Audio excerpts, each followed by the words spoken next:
तुम रायना? कहा संगीता, आती तो तुम रोज ही हो, पर आज तो कोशिश भी नहीं की। क्या हुआ, तबीयत ठीक नहीं है क्या? किसी ने डांटा? बाबूजी ने कुछ बोला? अम्मा ने? बाबूजी ने बोला इस साल परीक्षा खत्म होती है हमारी शादी करा देंगे। कोनो लड़का भी देख लिया उन्होंने बिरादरी का।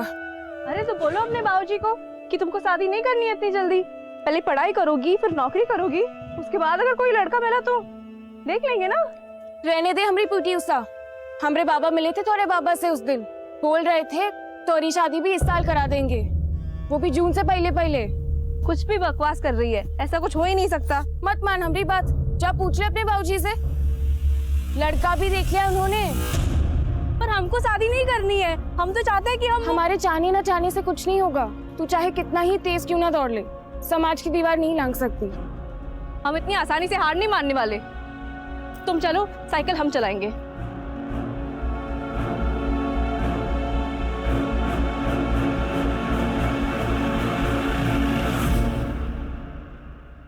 क्या हाल है बंसी? राम राम मालिक।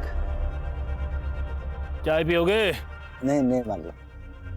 गोपाल, क्या सुन रहे जी?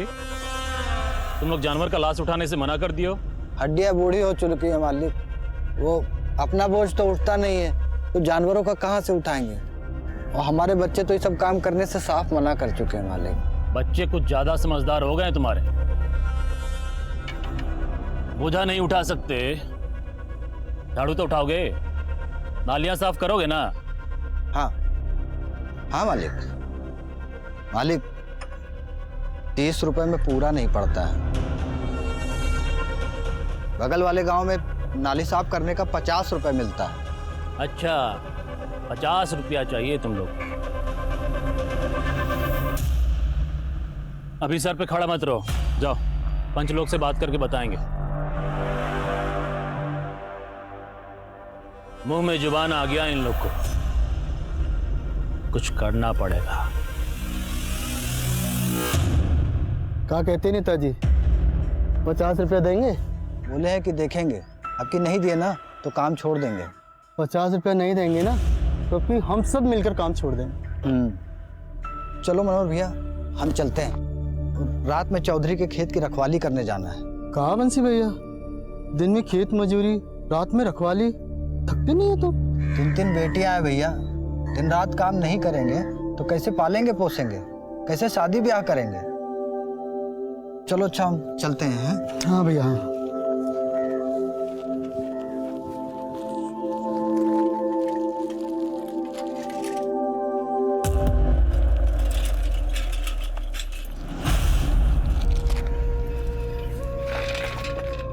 संगीता तुम घर जाओ।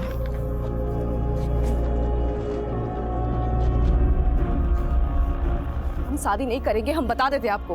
हमको पहले पढ़ाई करनी है फिर नौकरी करनी है, हमने पहले ही मना कर दिया था ना आपको शादी के लिए। लेकिन हम मना नहीं कर पाए, अच्छा रिश्ता सामने से आया था, कैसे मना करते? तो अच्छा खासा दहेज भी मांगे होंगे, कहाँ से देंगे इतने दहेज? हाँ वो हम देख लेंगे। तुम्हारी 2 बहनें और हैं, तुम्हारी शादी हो जाएगी ना तो हमारा बोझ बोझ कम हो जाएगा ना हमारे जाने से। बाबूजी आप फिक्र मत कीजिए, अब से ना ज्यादा बोझ नहीं बनेंगे हम आप पे।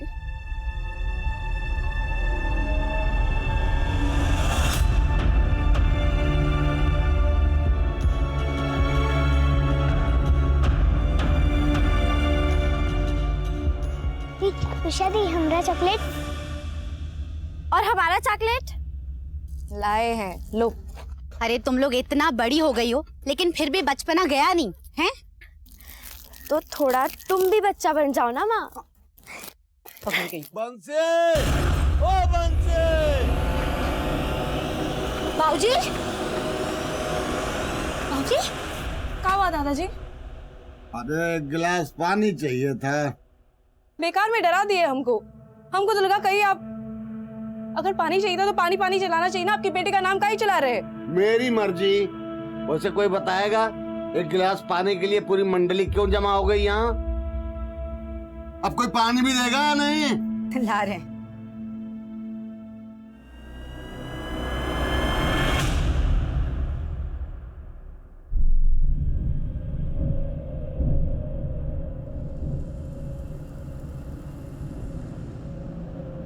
रुक काहे गई उषा? प्यास लगी है, पानी पी के आते हैं। ठीक है, तू जा पानी पी कर आ, हम चले रेस जीतने। तुम निकलो आगे, हम फिर भी तुमको ओवरटेक कर लेंगे, देख लेना। देखते हैं।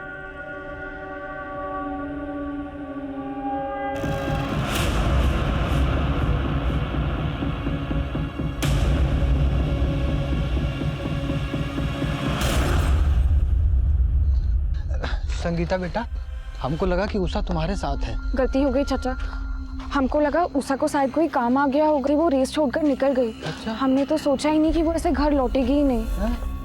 अरे का हुआ वंशी, इतनी रात को कहाँ जा रहे हो?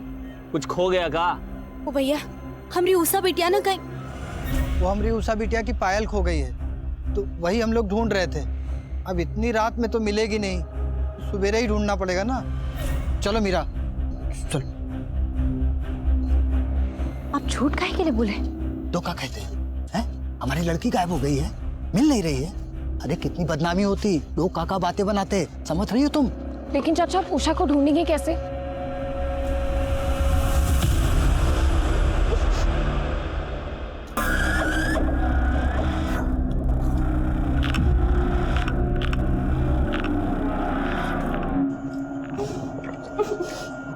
हमसे डर लगता है क्या तुमको? क्योंकि हमको तो मजा आ रहा।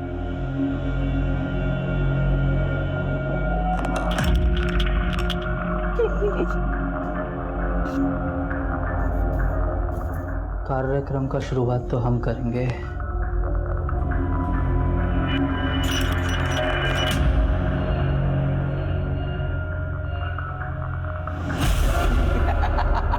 ये तो लात भी मार दिए रे। तू बैठा बैठा क्या कर, जा ना, थोड़ी सी मदद करना। हाँ ना। निकाल कपड़े, निकाल उसके। आजा।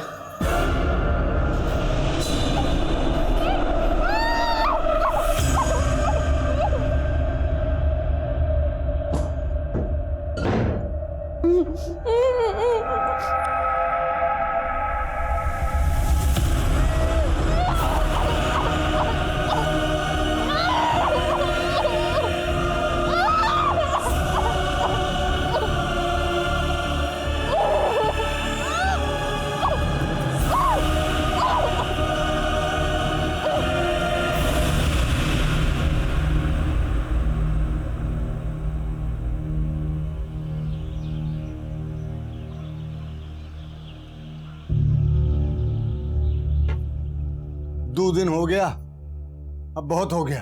अब हमको पुलिस को बताना होगा उषा के बारे में।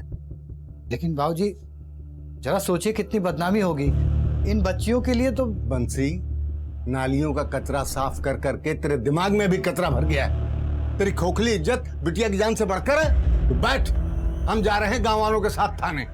बैठो रही है तू।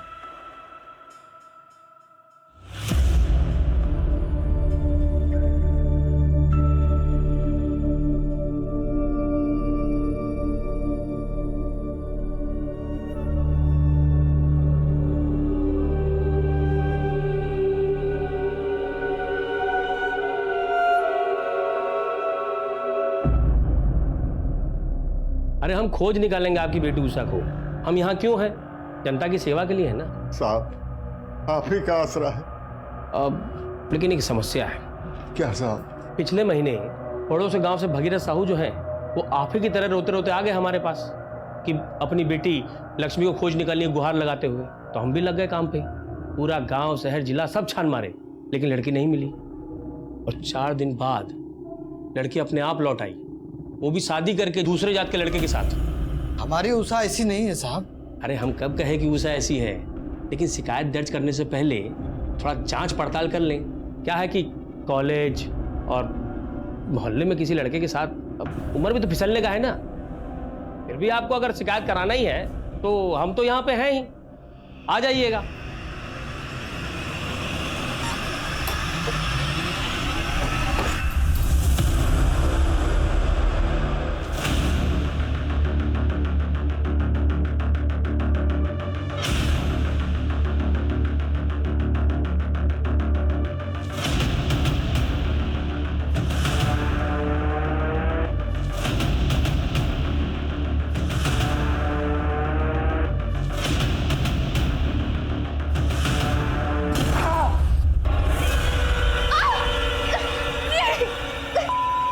मुझे डंडा मारेगी? क्या हुआ?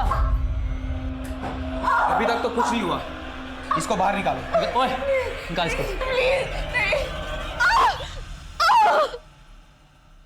हमको डंडा मारेगी तू? हमको? अभी तेरा ऐसा हाल करेंगे, किसी को डंडा मारने से पहले 100 बार सोचेगी तू।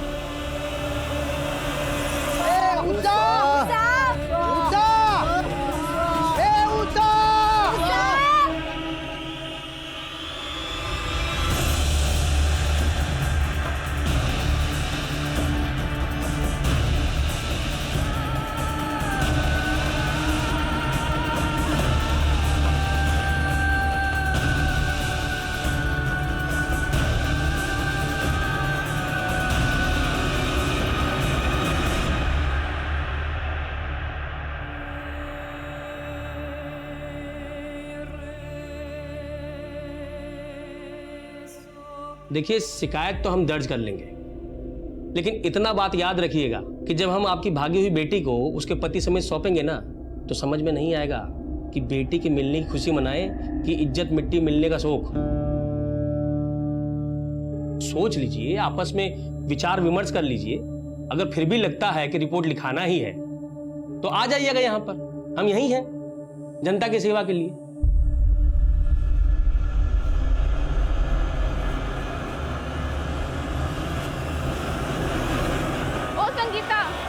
अरे संगीता, कहाँ खोई हो? कब से बुला रहे हैं तुम्हें? कुछ नहीं, दिमाग में ऐसे ही कुछ चल रहा था। अच्छा, उषा का कुछ पता चला? नहीं। तुमका क्या लगता है उषा कहाँ हो सकती है? हमको कैसे मालूम होगा? हमसे काहे ऐसे सवाल कर रही है? अरे हम तो बस पूछ रहे हैं। उषा इतनी अच्छी दोस्त है तुम्हारी, उस दिन तुम ही थी उसके साथ। हमको तो लगता है पुलिस ये सब सवाल करेगी। पुलिस? क्या कह रही है तू? हाँ, हम उसके साथ थे, इसका ये मतलब तो नहीं कि हमें सब पता होगा। तू भी ना कुछ जो बात करती है, हमें तुमसे बात ही नहीं करनी। हटो।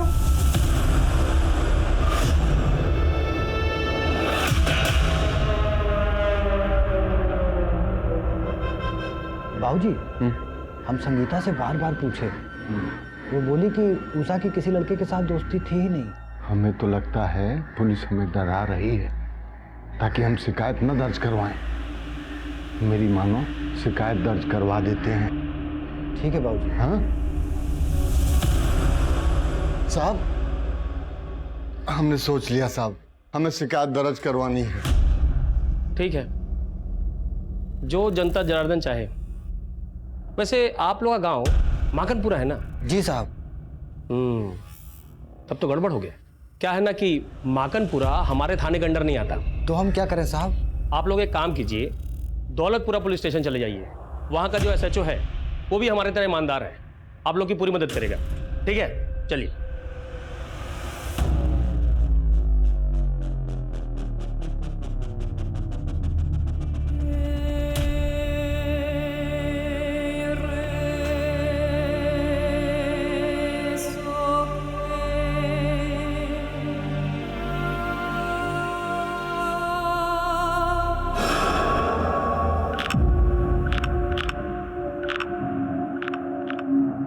क्या बात है, तू चीखती क्यों नहीं है?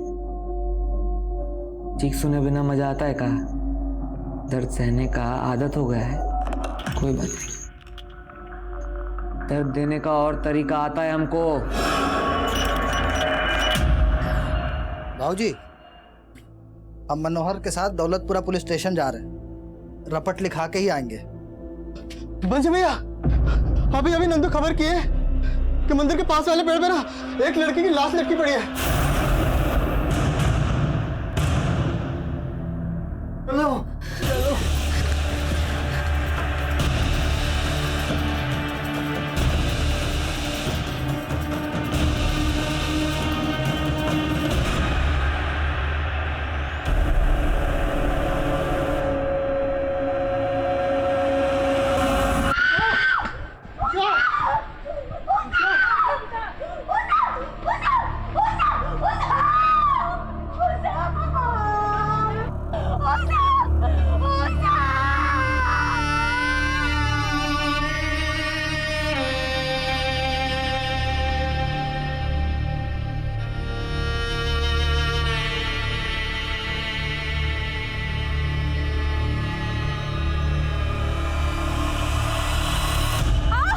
रुक जा। अम्मा नहीं अम्मा।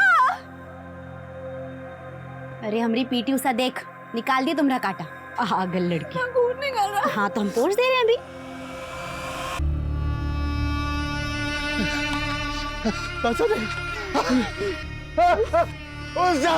हमें पुलिस के आने तक ना पड़ेगा चाचा जी।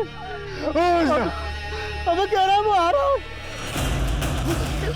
हटिए, मेरा लगा यहाँ पे, हटिए हटिए। गणेश, यस, उतरवा ला उसको और सौंप दे परिवार वालों को अंतिम संस्कार के लिए। ये सब आप ही की वजह से हुआ है। चुप कर, गलती इनकी लड़की का है और तू हम पे इल्जाम लगा रहा है। ओ चाचा, चलो दस्तखत करो इस पे और ले जाओ लाश को अंतिम संस्कार के लिए। केस खत्म हुआ। इतनी जल्दी कहाँ इंस्पेक्टर? आप तो जनता के सेवक हैं, पहले लाश का पोस्टमार्टम तो करवाइए। तू कौन है? एडवोकेट अभय। अच्छा तो तू है अभय। तो अभय बाबू, ये आत्महत्या का केस है और आत्महत्या के केस में ना पोस्टमार्टम की जरूरत नहीं है। जरूरत है। अगर उषा ने फांसी लगाई है तो उसके पैरों पे खून के धब्बे कहाँ से आए? पोस्टमार्टम तो होकर रहेगा। क्यों गाँव वालों? ठीक है, करवाते हैं पोस्टमार्टम, लेकिन उसके लिए थोड़ा समय लगेगा। क्या है कि एम्बुलेंस बुलाना पड़ेगा ना, और आप लोगों को तो पता ही है कि अस्पताल कितना दूर है यहाँ से। पता है, इसलिए हमने पहले अस्पताल में फोन कर दिया था। एम्बुलेंस भी अभी आ ही रही है।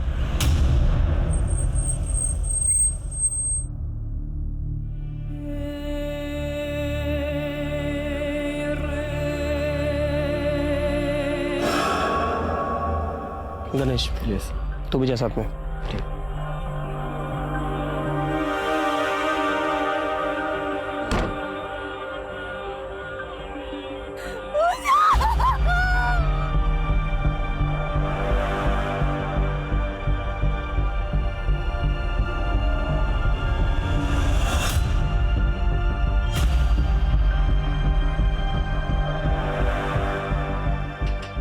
चाचा जी साइन कीजिए, बॉडी लेके जाइए। अरे एफआईआर रजिस्टर किए आप लोग अभी तक? पहले एफआईआर रजिस्टर कीजिए तब जाके साइन करेंगे ये। कौन बात है भाई यार?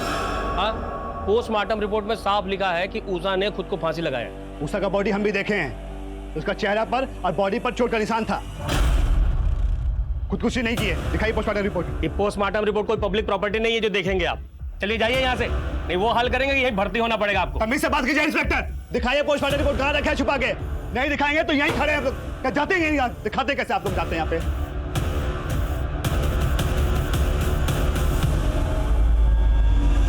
लखन जी, आप लोग जिद छोड़ दीजिए, बॉडी गल रही है। ठीक यही होगा कि आप लोग जल्द से जल्द उषा का अंतिम संस्कार कर दे। डॉक्टर साहब, हम लोगों में कुंवारी लड़की को जलाया नहीं जाता।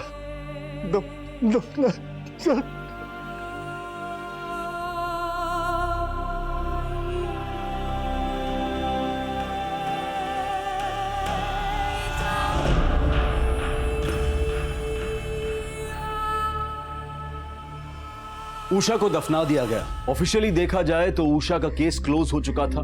पोस्टमार्टम रिपोर्ट कह रही थी कि उषा ने आत्महत्या की थी, लेकिन हकीकत कुछ और ही थी। उषा के साथ न सिर्फ बलात्कार हुआ था, बल्कि उस मासूम ने 4 दिनों तक अमानवीय यातनाएं भी भुगती थी। कौन थे दरिंदे और क्यों हुआ था उषा के साथ इतना भयानक अपराध? इन सारे सवालों के जवाब मिलने अभी बाकी थे, लेकिन सच की एक फितरत होती है कि उसे कितना ही क्यों न दबा दिया जाए, पर आखिरकार वो सतह पर आ ही जाता है। एडवोकेट अभय का वीडियो वायरल होने लगा था।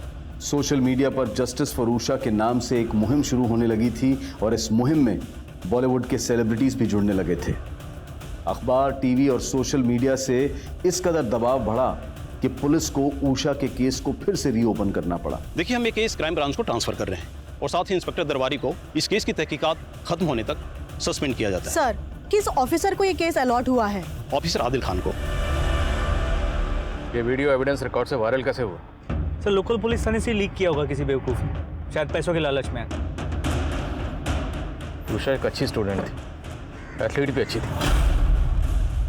5 दिन बाद उसकी लाश मिली पेट पर लटके हुए।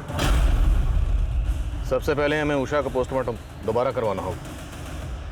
सर, कम से कम ये तो अच्छा हुआ कि उषा की बॉडी को जलाया नहीं गया, लेकिन बॉडी का पोस्टमार्टम करने के लिए उसे फिर से बाहर निकालना होगा, पर इसके लिए हमें परिवार की मंजूरी लेनी होगी। बात करते हैं उसके घर वालों से। काफी मेडल जीते थे उषा ने, अब इन सब बातों का कोनो फायदा नहीं है साहब, हमें हमारे हाल पे छोड़ दीजिए। लाखन जी, मैं आपकी नाराजगी समझता हूँ। नाराजगी नहीं, गुस्सा है साहब, हम में गुस्सा है। उषा के जीते जी तो आप लोगों ने कुछ किया नहीं, अब उसके मरने के बाद उसकी कब्र खुदवा के काहे उसकी आत्मा को कष्ट पहुंचाना चाहते हैं? जब तक हम पोस्टमार्टम नहीं करवाएंगे हमें उषा की मौत की असली वजह पता नहीं चलेगी, और जब तक वजह पता नहीं चलेगी हम इस केस में आगे कैसे बढ़ेंगे? चाचा जी, उषा को इंसाफ दिलवाने के लिए हमें कोशिश तो करनी होगी। ठीक है साहब, हम तैयार हैं। लखन जी, मैं वादा करता हूं इस बार उषा को इंसाफ जरूर मिलेगा।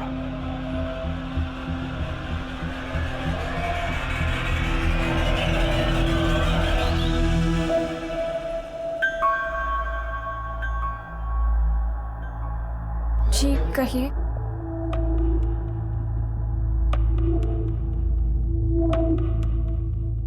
जिस दिन उषा गायब हुई थी तुम उसके साथ थे, क्या होता उस दिन? डरो नहीं, बोलो। उस दिन उषा और हम रेस लगा रहे थे। उषा पानी पीने के लिए रुक गई और हम आगे चले गए। बहुत देर तक जब वो नहीं आई तो हम वापस चले गए। वो वहाँ नहीं थी।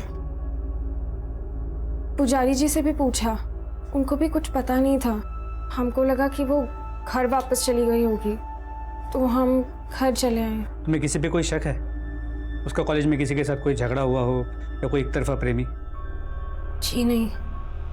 अच्छा, हमें उषा की माँ ने बताया कि तुम उषा की सबसे पक्की सहेली थी, सच है?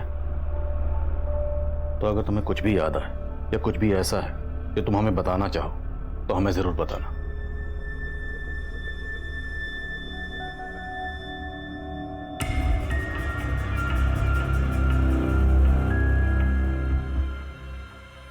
बाबा, हम अभी आते हैं। सच सच बताओ, उषा के साथ ये जो कुछ भी हुआ उसमें तुम भी? हम कैसे मान ले तुम्हारी बात? ठीक है, लेकिन कल अगर हमें पता चला कि इस सब में तुम भी शामिल थे ना, तो हम खुद जाके पुलिस को तुम्हारे बारे में बताएंगे।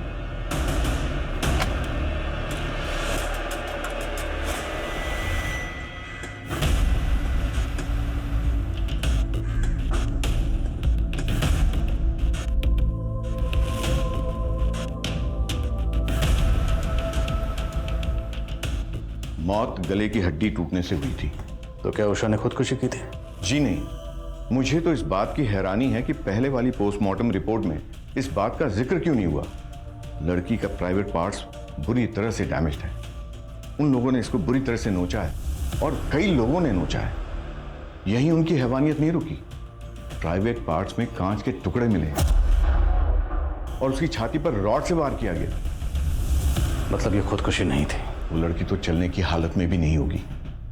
जरूर इस केस को आत्महत्या का रूप देने के लिए उन लोगों ने उसे फांसी पर लटका दिया।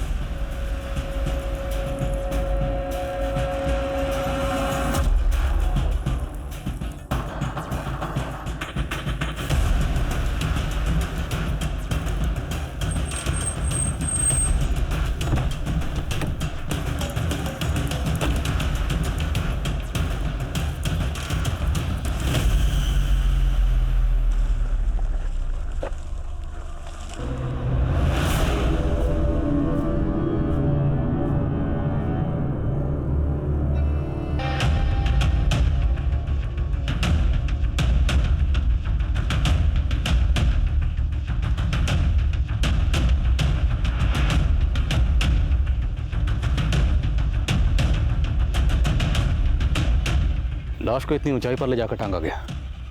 एक दो लोगों का काम नहीं है, पक्का 2 से ज्यादा लोग हैं और हो सकता है पूरी प्लानिंग पहले से की गई हो। सर, इस केस को बुरी तरह लिपा पोता गया है। अनुज, अगर लिपा पोता गया है तो हम उसे साफ करेंगे और क्लू नहीं है तो क्लू ढूंढेंगे, लेकिन हमारे डिपार्टमेंट पे जो धब्बा लगा उसे मिटाना है हमें।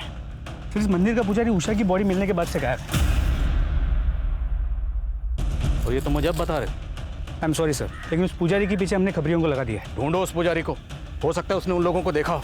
ये पुजारी मुझे जल्द से जल्द हिरासत में चाहिए। जी सर।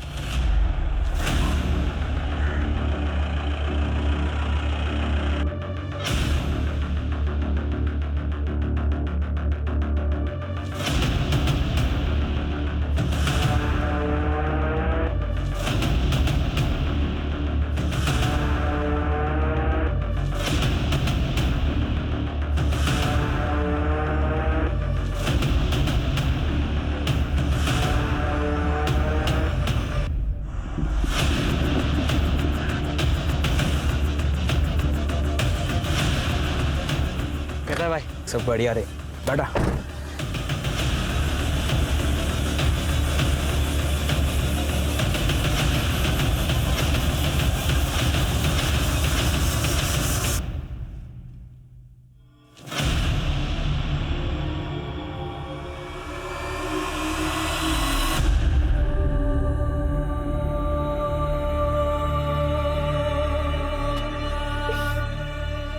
दादाजी काहे इस प्याज के पीछे पड़े हो?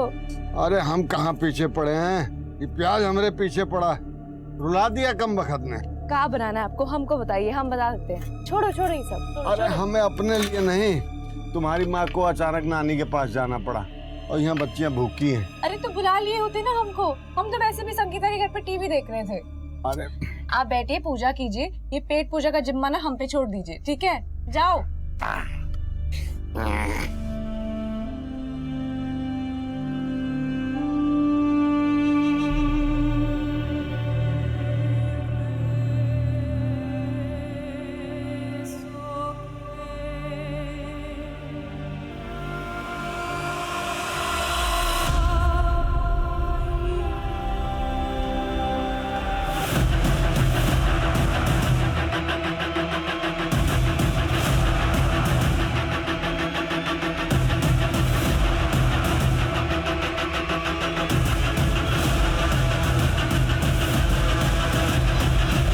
साहब हम कुछ नहीं किए हैं साहब, हम पे विश्वास कीजिए साहब, हम सच बोल रहे हैं साहब। भगवान के मंदिर में रहते हो पंडित जी, शैतानों का साथ देना उचित नहीं।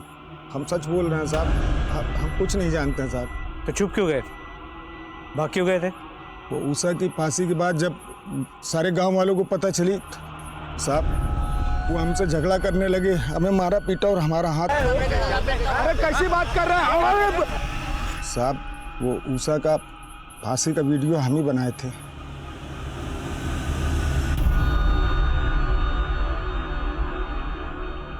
अब इस संकट से निकलने का एक ही उपाय है पंडित जी, याद करिए जिस दिन उषा गायब हुई थी, क्या उस दिन कुछ ऐसा हुआ था जो आमतौर पर नहीं होता? कुछ भी अजीब?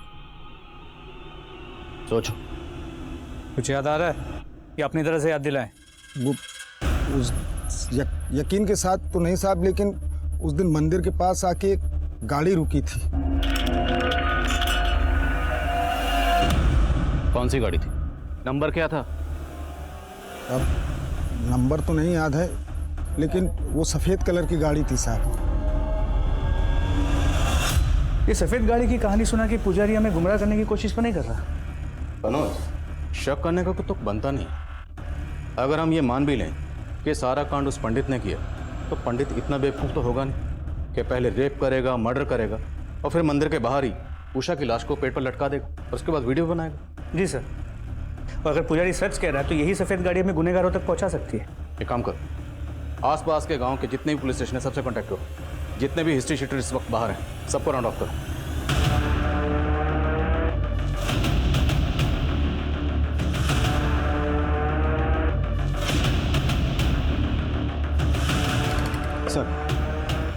सर संगीता के पीछे जो खबरी लगाए थे उन्होंने इन्फॉर्मेशन दी है।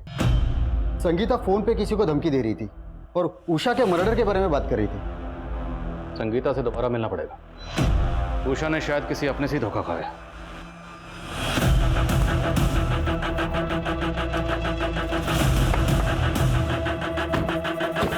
संगीता, हम चाहते तो मैं थाने बुला सकते थे, पर हमने नहीं बुलाया क्योंकि हम नहीं चाहते थे तुम्हें कोई तकलीफ हो, क्योंकि तुम एक स्टूडेंट हो और उषा की सबसे अच्छी दोस्त थी।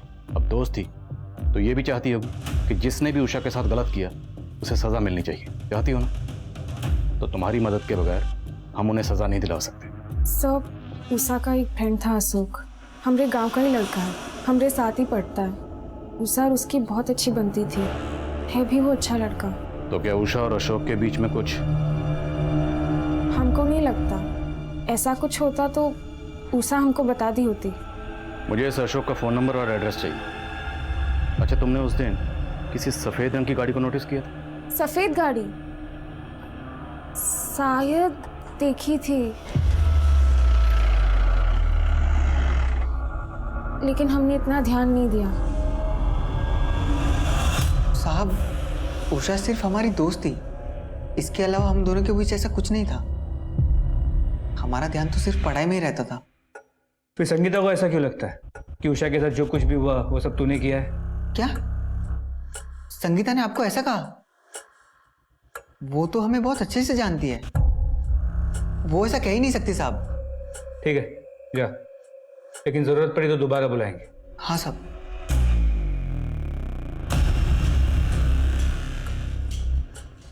देखने से सीधा लगता है, लेकिन फिर भी नजर रखना।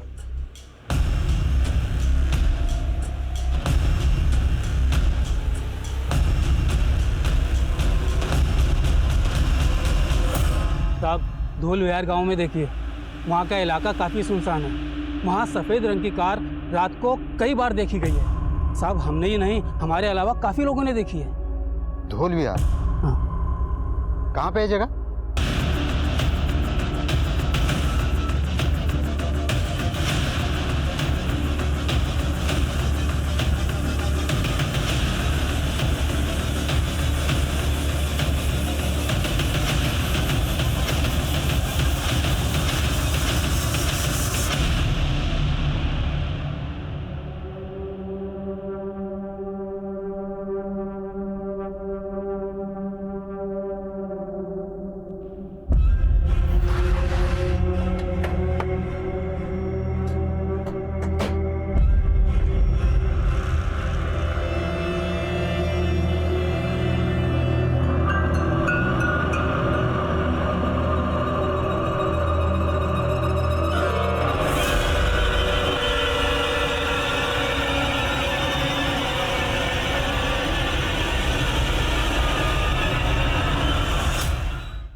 तो उषा दीदी का ही कपड़ा है।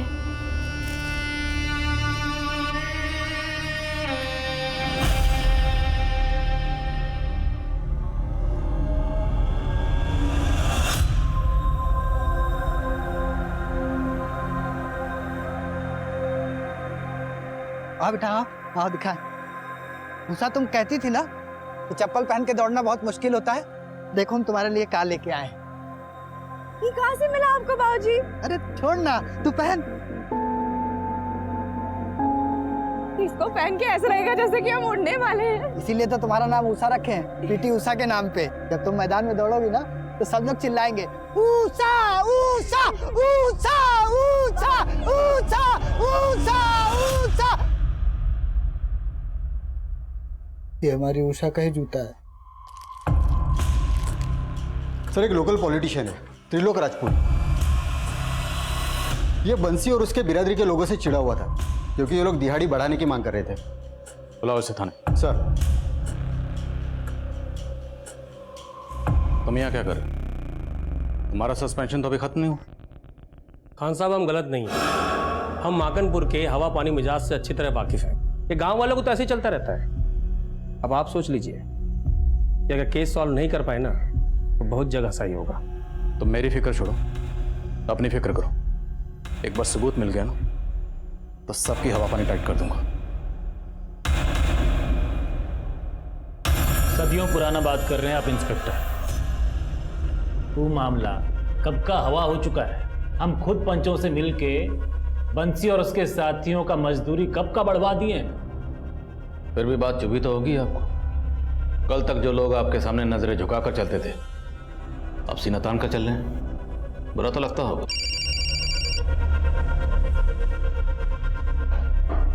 जैन सर। खान तुमने जिसे उठाया है वो रूलिंग पार्टी का मेंबर है। आई नो तुमने कुछ सोच समझ कर ये कदम उठाया होगा, लेकिन मुझे ऑलरेडी 2 फोन्स आ चुके हैं ऊपर से। देखो अगर तुम्हारे पास कोई ठोस सबूत है तो छोड़ो मत उसे, वरना फिलहाल के लिए उसे जाने दो और उस पर नजर बनाए रखो। सही वक्त पर उसे धर लेना। ठीक है सर। अब से जो भी गिरफ्तारी होगी सबूतों के साथ ही होगी। जय हिंद। जाए चलिए नेताजी।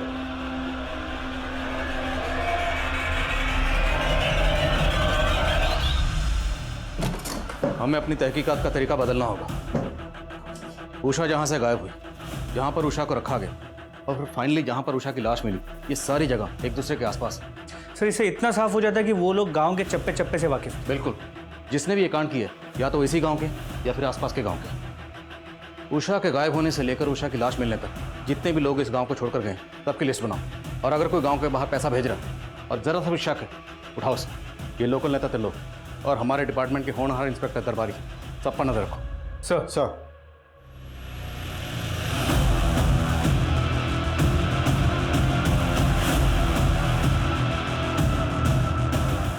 सर ये उन 15 लोगों की लिस्ट है जो लोग गांव से बाहर गए।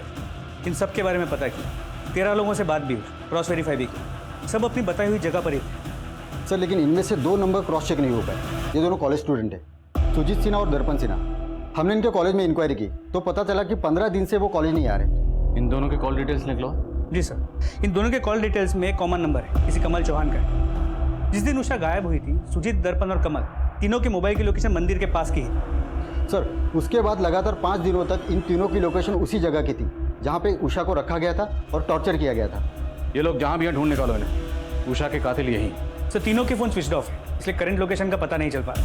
लेकिन 3 दिन पहले सुजीत का फ़ोन कुछ टाइम के लिए स्विच ऑन हुआ और उसकी लोकेशन थी पुणे का विट्ठल नगर। पुणे? क्यों खान साहब, पुणे जा रहे? आ गए तुम, मालूम था। दर्शन देने जरूर आओगे। समझाने आए सर। आप तो एक केस के लिए आए हैं, खत्म होते ही चले जाएंगे। रहना हम ही को यहाँ पर है। काहे संतुलन बिगाड़ रहे हैं सर? कैसा चल रहा है, चलने दीजिए। तुम्हें कुछ कार मैकेनिक का या कोई और काम आता है, सीख लो, काम आएगा, क्योंकि तुम्हारी नौकरी अब जाने वाली।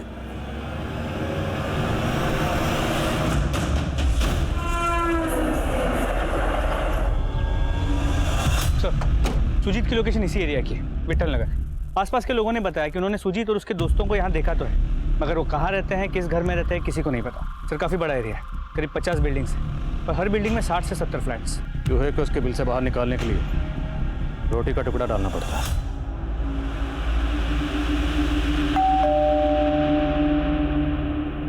हाय मैम, हम आर्थर पिज़्ज़ा से।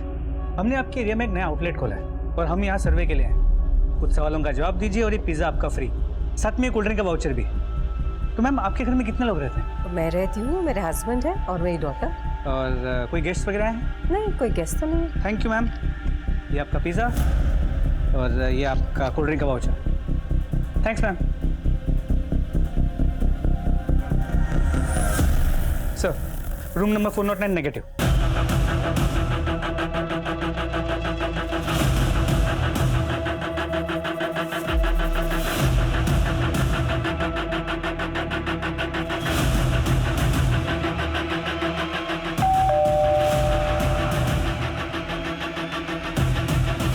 कहिए। सर पिज़्ज़ा डिलीवर हो गया। मैंने पिज़्ज़ा मंगाया नहीं था, किसने भेजा है? तेरे ससुराल वालों ने।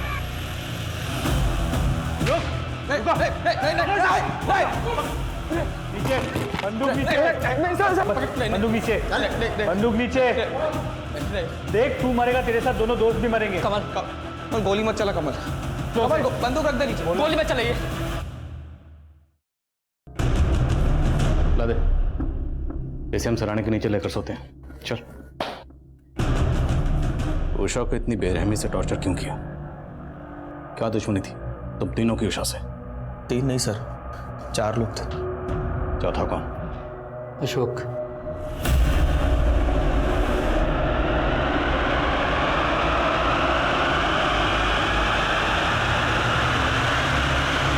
उठाओ अशोक। सर इतनी हैवानियत, आखिर क्या बिगाड़ा था उस मासूम ने तुम लोगों का?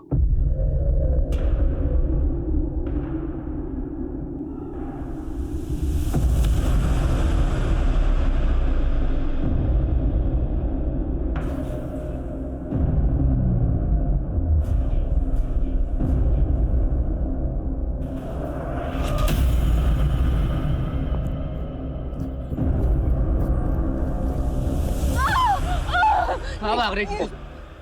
इतना आसान है काम समझना है? चल।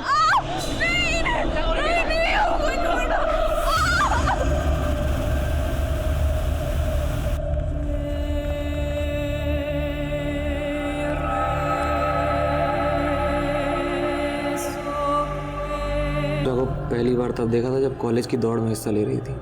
दौड़ तो ज़मीन पे रही थी, पर बिजली हमारे दिलों में दौड़ गई। उषा जैसी कोई थी नहीं दूसरी गांव में, चढ़ गई हमारी नज़रों में। लेकिन यह अशोक को उससे प्यार हो गया, मान ही नहीं रहा था। बहुत मुश्किल से समझाया और फिर बनाया प्लान, क्योंकि हम जानते थे उषा कब और कहाँ होती है।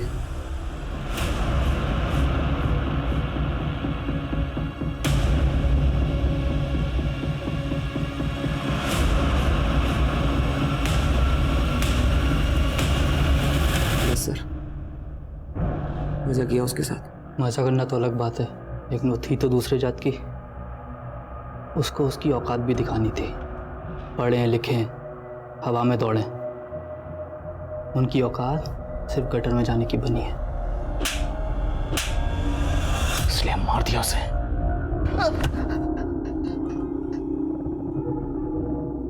उषा तुझे अपना अच्छा दोस्त मानती थी, अच्छी दोस्ती निभाई तूने। साहब गलती हो गई साहब। जिंदगी भर जेल में सड़ोगे, वादा है मेरा। अगर हमें एक समाज, एक देश के रूप में वाकई विकसित होना है तो ये बेहद जरूरी है कि समाज के हर तबके को बराबर के मौके मिले, बराबर की सहूलतें मिले, तभी पूरे देश का विकास मुमकिन है। फिलहाल सभी अपराधी न्यायिक हिरासत में हैं।